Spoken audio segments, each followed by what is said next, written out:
बीती रात बड़ी मुलाकात हुई है। अमित शाह से मुलाकात हुई है नितिन नवीन की और 1 घंटे तक बातचीत चली है। सूत्र हमारे ये बता रहे हैं कि बिहार के मौजूदा राजनीति पर चर्चा हुई है।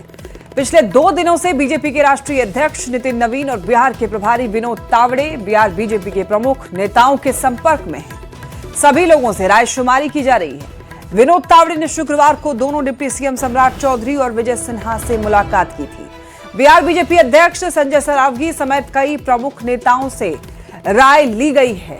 देखिए मुख्यमंत्री कौन होने वाला है, किसके नाम पर मुहर लगने वाली है, रायशुमारी सभी लोगों से ली जा रही है। यानी कि बीजेपी के जितने भी बड़े नेता हैं, जितने भी जिम्मेदार भारतीय जनता पार्टी के नेता हैं, उन लोगों से बातचीत चल रही है। गृह मंत्री अमित शाह से बीजेपी के राष्ट्रीय अध्यक्ष नितिन नवीन की मुलाकात हुई है। बीती रात 1 घंटे बातचीत चली है इन लोगों के बीच में और सूत्र हमारे ये बता रहे हैं कि जाहिर तौर पर बिहार के मौजूदा राजनीति पर चर्चा हुई है। अगला 3 से 4 दिन बिहार की राजनीति के लिए काफी ज्यादा अहम है और इसी को लेकर के मुलाकात और बातचीत का दौर चालू है। अमितेश जुड़ चुके हैं ज्यादा जानकारी के लिए। अमितेश, गृह मंत्री और बीजेपी के राष्ट्रीय अध्यक्ष के बीच मुलाकात और अहम बातचीत, क्या जानकारी मिल रही है? देखिए, गृह मंत्री अमित शाह पश्चिम बंगाल के दौरे पर थे और जब दिल्ली पहुंचे तो उसके बाद मुलाकात हुई। महत्वपूर्ण मुलाकात है जिसमें राष्ट्रीय अध्यक्ष नितिन नवीन, जिनका गृह प्रदेश बिहार भी है और बिहार में मुख्यमंत्री नया बनना है। जिस तरह से सरकार में बदलाव हो रहा है, नया मुख्यमंत्री बनेगा, बीजेपी का मुख्यमंत्री होगा और नितिन नवीन के गृह प्रदेश का में ये पूरा डेवलपमेंट है, लिहाजा ये मुलाकात काफी महत्वपूर्ण मानी जा रही है। जब बीजेपी के राष्ट्रीय अध्यक्ष ने कल मुलाकात की गृह मंत्री अमित शाह से, बिहार के मौजूदा राजनीतिक हालात पर चर्चा हुई और किस तरह से अब आगे बढ़ा जाए, मुख्यमंत्री कौन होगा, तमाम बिंदुओं पर चर्चा हुई है जो हमारे सूत्र बता रहे हैं उसके मुताबिक। और पिछले 2-3 दिनों से विनोद तावड़े जो कि बिहार बीजेपी के प्रभारी हैं, वो लगातार संपर्क में है। नितिन नवीन जो कि राष्ट्रीय अध्यक्ष, वो भी संपर्क में है, बिहार बीजेपी के प्रमुख नेताओं के संपर्क में है। परसों शुक्रवार को मुलाकात हुई, जेपी जो विनोद तावड़े हैं बिहार बीजेपी के प्रभारी, उनकी मुलाकात हुई दोनों डिप्टी सीएम से। उसके बाद उन्होंने मुलाकात की केंद्रीय गृह राज्य मंत्री नित्यानंद राय से और इसके अलावा गिरिराज सिंह, राधा मोहन सिंह समेत जो प्रमुख नेता हैं और बिहार बीजेपी के प्रदेश अध्यक्ष हैं संजय सरावगी, दिलीप जायसवाल जो पूर्व अध्यक्ष हैं, इन तमाम नेताओं के संपर्क में हैं विनोद तावड़े। उनसे राय लिया जा रहा है। उसके बाद नितिन नवीन को उन्होंने रिपोर्ट की, नितिन नवीन खुद संपर्क में है और उसके बाद कल देर रात जब चर्चा हुई है अमित शाह के साथ में, तो उसमें तमाम बिंदुओं पर चर्चा हुई है कि सभी नेता क्या चाहते हैं, उनकी राय क्या है और आगे किस तरह से बिहार में आगे बढ़ा जाए, किसको मुख्यमंत्री बनाया जाए। जो हमारे सूत्र बता रहे हैं उसके मुताबिक कल की बैठक काफी महत्वपूर्ण है कि बीजेपी का चेहरा कौन होगा, उस लिहाज से चर्चा हुई है, गंभीर चर्चा हुई है। जी अमितेश, अभी तक जरा भी कुछ भनक नहीं लगी है कि क्या किसके नाम की चर्चा हो रही है, किसके नाम की रायशुमारी ली जा रही है, फीडबैक लिए जा रहे हैं? देखिए, फैसले की घड़ी अब बिल्कुल करीब आ गई है, तो उस लिहाज से अब अटकलबाजी का मुझे लग रहा है कि बहुत इसकी गुंजाइश है नहीं। अब बीजेपी आलाकमान जो तय करेगा वही व्यक्ति बिहार का मुख्यमंत्री होगा। लेकिन कई ऐसे नाम हैं जिनकी चर्चा हम लोग शुरू से कर रहे हैं और दिखा भी रहे हैं अपने चैनल के माध्यम से। उन तमाम बिंदुओं पर चर्चा हुई है और सभी जो प्रमुख नेता हैं बिहार बीजेपी के कोर ग्रुप के जो प्रमुख 10-12 नेता हैं, उनसे अलग अलग लोगों ने जाके मुलाकात भी की है और एक राय भी लिया है, चाहे विनोद तावड़े भी हों या राष्ट्रीय अध्यक्ष भी हों, उन्होंने राय लिया है और उसके बाद एक फीडबैक दिया गया है गृह मंत्री अमित शाह को। उनके साथ जो बैठक कल हुई है, जो सरकार में नंबर 2 की हैसियत रखते हैं गृह मंत्री अमित शाह, उनसे बातचीत हुई है और आगे एक जो मीटिंग होगी, बड़ी मीटिंग हुई प्रधानमंत्री के साथ में, जिसकी संभावना जताई जा रही है जल्दी होगी, उसमें अंतिम मुहर लगाए जाने की बात है। उसके पहले सबसे राय लिया जा रहा है कि बाकी नेता चाहते क्या है, उनका फीडबैक क्या है। बिल्कुल अमितेश, देखिए ना, फैसले की घड़ी बिल्कुल नजदीक है। कल 13 तारीख और 13 को नीतीश कुमार कैबिनेट बैठक भी, लास्ट कैबिनेट बैठक भी करने वाले हैं और उसके बाद जाहिर तौर पर इस्तीफा देंगे, तो फैसले की घड़ी एकदम नजदीक है कि अगला बिहार का मुख्यमंत्री कौन होगा। तो क्या कुछ ऐसे नाम हैं जिनको लेकर ऐसा लग रहा है कि हाँ, इनके नाम पर अभी फिलहाल चर्चा चल रही है? देखिए, जो नाम हम दिखा रहे हैं अपने चैनल के माध्यम से, न्यूज 18 जिन नामों की चर्चा कर रहा है, मुझे लग रहा है कि उन्हीं में से कोई ना कोई होगा। इस बात की पूरी संभावना है, क्योंकि जो प्रमुख नेता हैं उनके बारे में हम लोग चर्चा कर ही रहे हैं। लेकिन अंतिम फैसला प्रधानमंत्री नरेंद्र मोदी, गृह मंत्री अमित शाह, बीजेपी के राष्ट्रीय अध्यक्ष नितिन नवीन, जिनका गृह प्रदेश है बिहार, इस लिहाजा उनकी भी राय काफी महत्वपूर्ण हो जाती है और पार्टी के सर्वेसर्वा है।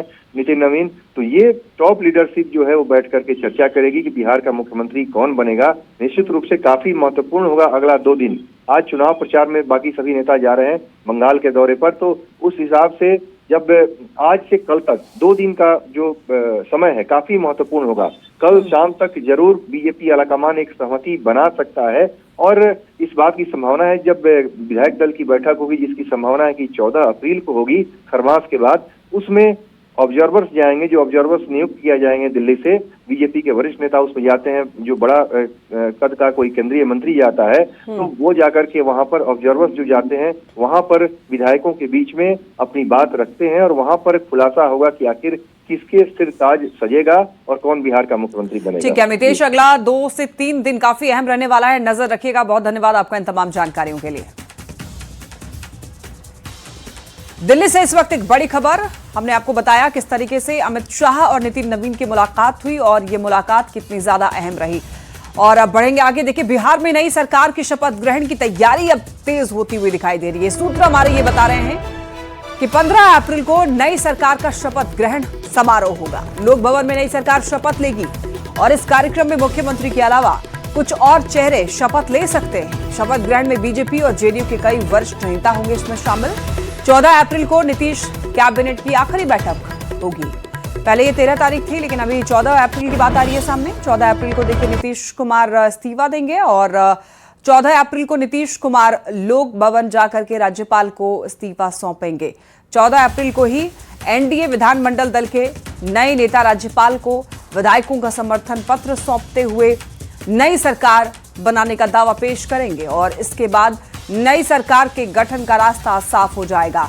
15 अप्रैल को लोक भवन में बिहार के नए मुख्यमंत्री पद और गोपनीयता की शपथ लेंगे। तो अगला मुख्यमंत्री बिहार का कौन होगा, इसको लेकर अभी मंथन जारी है। शपथ ग्रहण की हालांकि तैयारियां तेज हो चुकी हैं।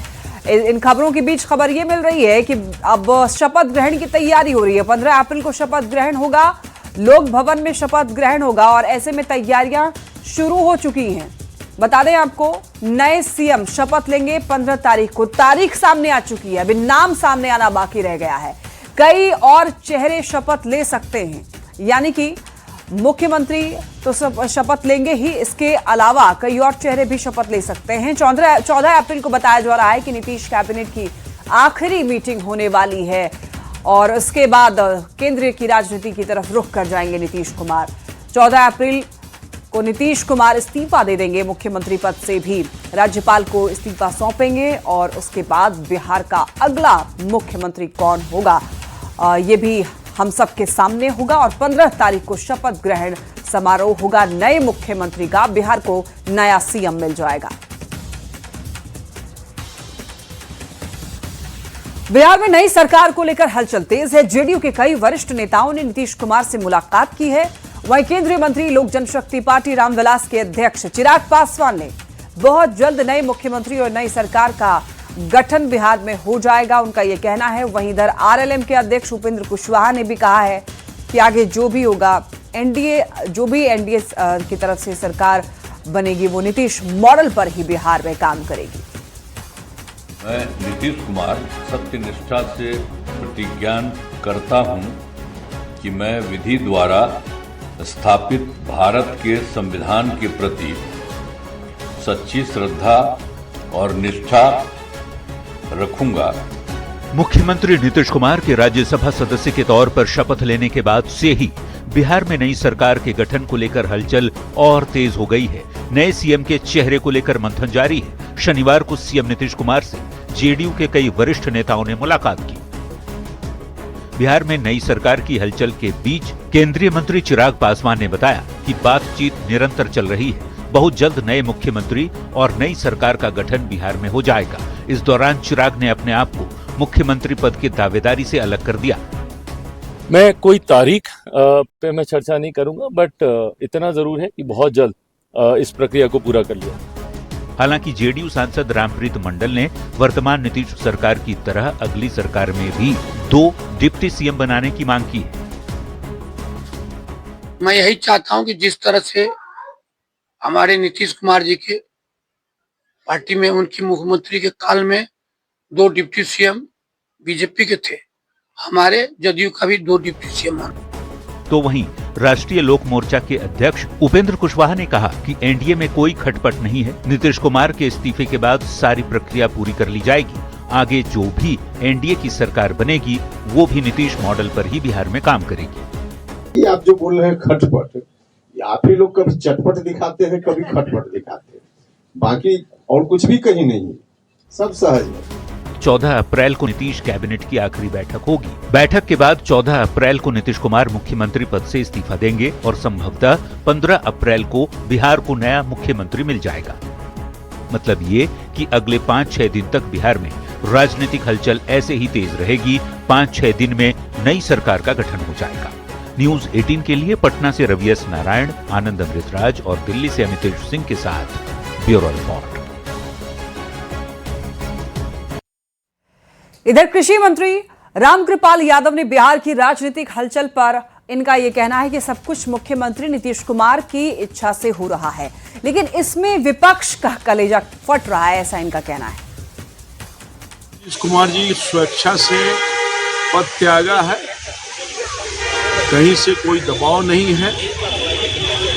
ये तेजस्वी यादव जी का कलेजा फट रहा है क्योंकि भारतीय जनता पार्टी आएगी और कभी जो भलाई नहीं किए करने वाले जो सरकार थी, नीतीश कुमार जी और मोदी जी के नेतृत्व में वो काम किया है, उसको आगे बढ़ाने का काम करेंगे। मुख्यमंत्री कौन बनेंगे? मुख्यमंत्री बनेगा हमारे नेतृत्व तय करेंगे, जो एनडीए के नेतृत्व। तो देखिए, नीतीश कुमार राज्यसभा की सदस्यता ले चुके हैं। अब नीतीश कुमार 14 तारीख को मुख्यमंत्री की पद से इस्तीफा दे देंगे, जिसको लेकर सियासी बयानबाजी भी तेज हो चुकी है। झारखंड सरकार के मंत्रियों ने भी नीतीश कुमार के कार्यकाल को याद करते हुए कहा है कि अब शायद नीतीश युग कभी नहीं आएगा। वहीं झारखंड के वित्त मंत्री राधाकृष्ण किशोर ने यह कहा कि हम तो मानते हैं कि नीतीश जी को राज्यसभा भी नहीं जाना चाहिए, बल्कि इस्तीफा दे देना चाहिए। नीतीश जी को देखकर लगता है कि एक निर्धारित समय पर संन्यास ले लेना चाहिए। और क्या कुछ उन्होंने कहा, आप सुनिए। 2005 से लेकर 2026 बिहार की जनता ने नीतीश को देखा, नीतीश को माना, नीतीश को चाहा। लेकिन अब ये लगता है कि भारतीय जनता पार्टी के चकाचौंध में नीतीश युग समाप्त हो गया और ये बिहार के लोगों के लिए बड़ा दुर्भाग्यपूर्ण रहा। नीतीश थे तो बिहार के लोगों को एक सम्यक शासन की उम्मीद थी। मेरी अपनी मान्यता तो यह है कि एक निर्धारित समय पर, चाहे आप किसी भी काम में हों, आप पत्रकारिता में हों, आप चिकित्सक हों, इंजीनियर हों, हम पॉलिटिक्स कर रहे हैं, तो एक निर्धारित तो आयु के बाद संन्यास ले लेना चाहिए। और एक पटना से बड़ी खबर मिल रही है, शिक्षा विभाग की बड़ी कार्रवाई, लापरवाह डीईओ को शो कॉज जारी किया गया। देखिए, वेतन भुगतान में देरी पर शो कॉज किया गया है। लिपिक और परिचारिका वेतन का यह मामला है। कई जिले में लापरवाही सामने आई थी। सभी डीईओ को नोटिस जारी किया गया है और सही जवाब नहीं देने पर डीईओ नप जाएंगे। नालंदा, औरंगाबाद, बेगूसराय, दरभंगा, पूर्वी चंपारण, पश्चिमी चंपारण, कैमूर, जहानाबाद और मधुबनी, शिवहर और वैशाली के डीईओ की लापरवाही सामने आई है। वेतन भुगतान में लापरवाही बरतने की खबर मिली है। सभी डीईओ पर वर्गीय अधिकारियों के आदेश के उल्लंघन का भी आरोप है। अब देखिए, विभाग ने इसे कर्तव्यहीनता का परिचायक बताया है। नालंदा के डीईओ आनंद विजय पर इससे पहले भी आरोप लगा है। रजनीश हमारे साथ जुड़ गए हैं ज्यादा जानकारी के लिए। रजनीश, शिक्षा विभाग की बड़ी कार्रवाई, लापरवाह डीईओ को बताया जा रहा है कि शोकॉज किया गया है, और कौन कौन से डीईओ इसमें शामिल है जिनको शोकॉज जारी किया गया है, और आगे क्या कुछ कड़ी कार्रवाई हो सकती है? बिल्कुल, देखिए, शिक्षा विभाग के एसीएस ने वीसी के माध्यम से समीक्षा की है तो लापरवाही सामने आई है।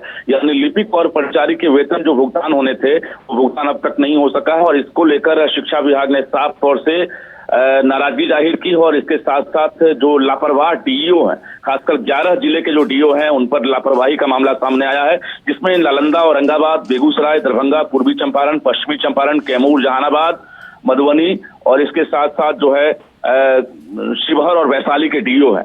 इनके खिलाफ जो है शो कॉज किए गए हैं और शो कॉज का जवाब मांगा गया है।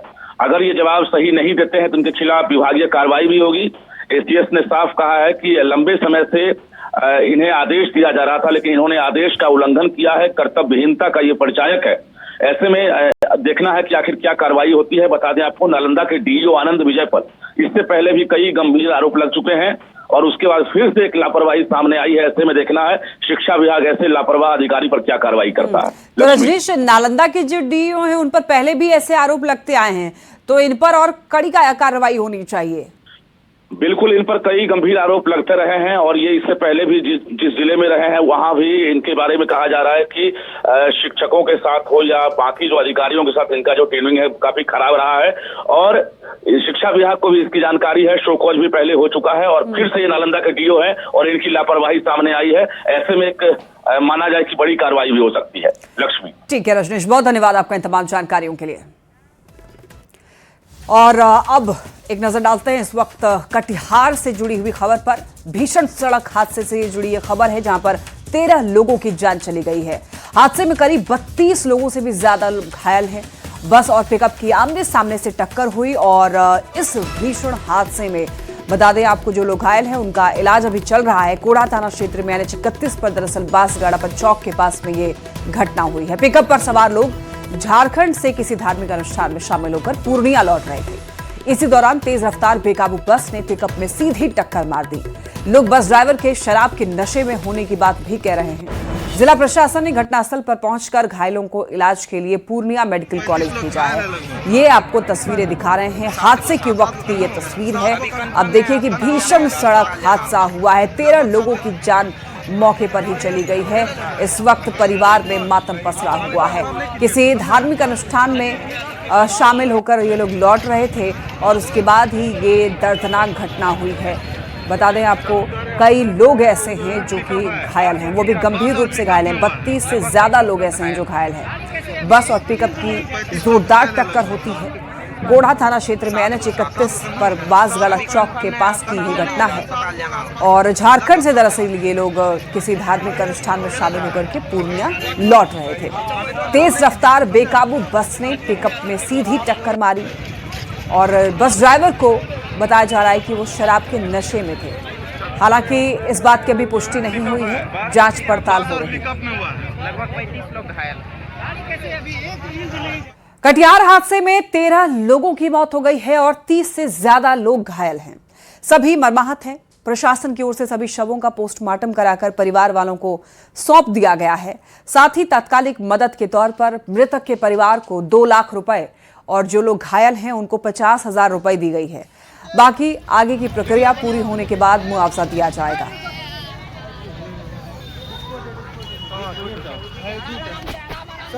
आ रही थी पूर्णिया से आ रही थी, पिकअप आपकी भागलपुर से आ रही थी और बाकी ये जांच का विषय है कि बस कहाँ की है। चालक भी शायद बाहर दूसरे डिस्ट्रिक्ट के हैं, तो ये हम लोग पहले इन जो बाकी प्रक्रिया है उसको हम लोग पूर्ण करने के बाद बाकी अनुसंधान हम लोग करें। चालक की गिरफ्तारी हो गई है क्या? अभी इलाजरत है, जैसा कि हमने बताया। वो भी गंभीर रूप से घायल है और क्योंकि इसमें एक केस होगा, एक्सीडेंटल का एक केस होगा, FIR होगा थाना में, उसके बाद इसमें जो यहाँ पर है मृतक उनमें से सभी लोग पूर्णिया जिले के हैं अधिकांश और पूर्णिया में जो 23 लोग को भेजा गया था घायलों को, उनमें से भी 3 व्यक्तियों का निधन हो गया है जैसा भी सूचना मिली है हम लोग को और एक व्यक्ति उसमें से कटिहार के हैं और सभी घायलों के लिए हम लोग बहुत संवेदनशील हैं और हमारी बात भी हुई है। अभी मृतक हैं उनको तत्काल मुख्यमंत्री राहत कोष से 2 लाख रुपए और जो घायल हैं उनको तत्काल 50,000 रुपए की तत्काल राहत दी गई है। बाकी आगे जो रोड एक्सीडेंट में जो मुआवजा मिलता है वो भी आगे प्रक्रिया करके दिया जाए, लेकिन तत्काल ये राहत की राशि दी गई। हम लोग सभी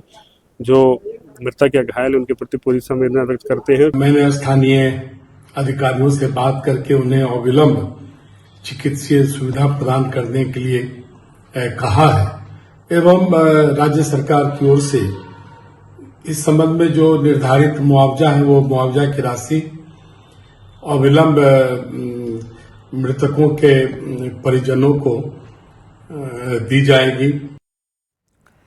कटिहार में भीषण सड़क हादसे में 13 लोगों की मौत को लेकर बीजेपी के राष्ट्रीय अध्यक्ष नितिन नवीन ने भी दुख जताया है। सोशल मीडिया एक्स पर पोस्ट में नितिन नवीन ने इस हादसे को अत्यंत दुखद और हृदय विदारक बताया है। ये पोस्ट नितिन नवीन का, जिसमें उन्होंने कटिहार में हुई भीषण सड़क दुर्घटना का जिक्र किया है और उनके परिवार के प्रति संवेदना व्यक्त की है और दिवंगत आत्माओं को शांति प्रदान करने की भी बात इन्होंने लिखी है। साथ ही साथ मुआवजे का भी इन्होंने जिक्र किया है अपने इस पोस्ट में।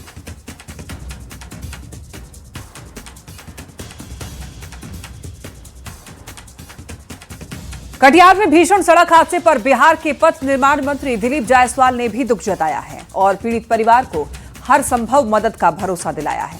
साथ ही अधिकारियों पर सड़क किनारे अतिक्रमण को लेकर के भी निर्देश दिया गया है। हादसा कटिहार में हुआ है वो बहुत ही दुखदाई है। उस परिवार के प्रति हम लोग संवेदना व्यक्त करते हैं। बस के कहर, स्पीड के कहर के चलते ऐसा हुआ है, लेकिन जो हुआ है वो एक समीक्षा करने की आवश्यकता है कि लोग नेशनल हाईवे पर दुकान लगा लेते हैं, अपना गाड़ी लगाना शुरू करते हैं और जब आप गेराबारी और जो कोढ़ा है वहाँ जाएंगे तो देखेंगे कि पूरा मार्केट ही नेशनल हाईवे पर है। तो इसको जो है जिला प्रशासन को निर्देश दिया गया है कि किसी भी परिस्थिति में नेशनल हाईवे पर या फिर उसके सर्विस रोड पर जो है लोग आवागमन को बाधित नहीं करें। और बड़ी खबर सासाराम से, जहां ट्रैक्टर ने बाइक सवार 3 लोगों को रौंद दिया है, जिससे एक ही परिवार के 3 लोगों की मौत हो गई है। देवर, भाभी और भतीजी की मौत के बाद परिवार में मातम पसरा हुआ है। ये घटना नगर थाना क्षेत्र के बढ़ैया बाग की है। बताया जा रहा है कि तीनों श्राद्ध में शामिल होने जा रहे थे। घटना के बाद ट्रैक्टर का ड्राइवर मौके से भाग निकला है, लेकिन ट्रैक्टर को जब्त किया गया है। वहीं ड्राइवर की गिरफ्तारी के लिए उसकी छापेमारी की जा रही है। बताया जा रहा है सासाराम का ये मामला है, जहां पर बाइक सवार 3 लोगों की मौत हो गई है। ट्रैक्टर ने बाइक सवार को रौंद दिया है।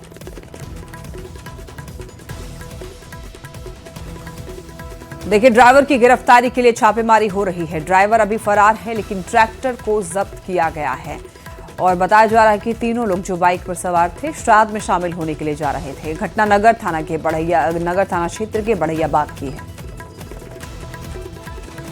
जाने नहीं, अब तो आ रहे हैं हम लोग गाँव। मैंने क्या पता चला आप लोग को, क्या सूचना मिला? सूचना मिला कि मैंने डेथ हो गए, मैंने एक्सीडेंट हो गया। अच्छा, कैसे से लगा है, कुछ पता चला है क्या? कुछ अभी तो पता नहीं चला है। अच्छा, क्या नाम है लोगों का, कहाँ है, कुछ पता चला है क्या? लोग बताएंगे ना, हम लोग को थाना में बताएंगे। अच्छा, कितने लोग की मौत है सर? 3 लोग हैं। 3 लोग। कौन कौन? एक पुरुष है, एक बच्चा है और एक महिला है। इस्लामाबाद में यूएस ईरान की बातचीत बेनतीजा रही। देखिए, बातचीत फेल होने के बाद वापस लौटे जेडी वेंस। मीटिंग के बाद बोले अमेरिकी उपराष्ट्रपति जेडी वेंस, हम किसी समझौते तक नहीं पहुंचे। ईरान परमाणु कार्यक्रम रोकने को राजी नहीं। ईरान के साथ बातचीत अच्छी नहीं रही, वेंस का यह कहना है और उन्होंने ये कहा है कि हम यहां अच्छी नीयत से आए हैं। ईरान ने हमारी शर्तें नहीं मानी। यूएस डेलीगेशन वापस जा रहा है। हमने अपना बेस्ट ऑफर दिया, ईरान ने हमारी कोई बात नहीं मानी है। यानी कि बातचीत बेनतीजा रही। तो अब देखिए, जेडी वेंस के बयान पर ईरान ने भी पलटवार किया है। ईरान का कहना है कि अमेरिका की अवैध मांगे नहीं मानेंगे, समझौते के लिए गंभीर नहीं है अमेरिका, ईरान का यह कहना है। जेडी वेंस ने कहा कि ईरान ने हमारा ऑफर ठुकरा दिया है, हमारा बेस्ट ऑफर ईरान ने नहीं माना है। अब देखिए, ईरान का यह कहना है कि अमेरिका की जो अवैध मांगे हैं वो नहीं मानेंगे, यानी कि ईरान के अकॉर्डिंग वो शर्तें नहीं रखी गई थी, तो ईरान उस पर एग्री नहीं किया है। समझौते के लिए अमेरिका गंभीर नहीं है, ये आरोप ईरान की तरफ से लगाया जा रहा है। तो यूएस और ईरान की बातचीत बेनतीजा रही। देखिए, अमेरिका की कुछ ऐसी शर्तें थी जिसको ईरान नहीं मानना चाहता था। इस समझौते के लिए ईरान बिल्कुल भी तैयार नहीं था और ऐसे में देखिए, जाहिर तौर पर जो परमाणु शक्तियां हैं उस पर कहीं ना कहीं रोक लगाने की बात यूएस लगातार कर रहा है, लेकिन ईरान इस शर्त को मानने के लिए बिल्कुल भी तैयार नहीं है। तो ऐसी शर्तें जो ईरान के फेवर में नहीं है, ईरान उसे अवैध बता रहा है और ईरान का कहना है कि अमेरिका की जो अवैध मांगे हैं वो नहीं मानी जाएगी। तो समझौता के लिए अमेरिका और ईरान एक साथ लंबी बातचीत के लिए बैठा, लेकिन ये बातचीत बेनतीजा रही।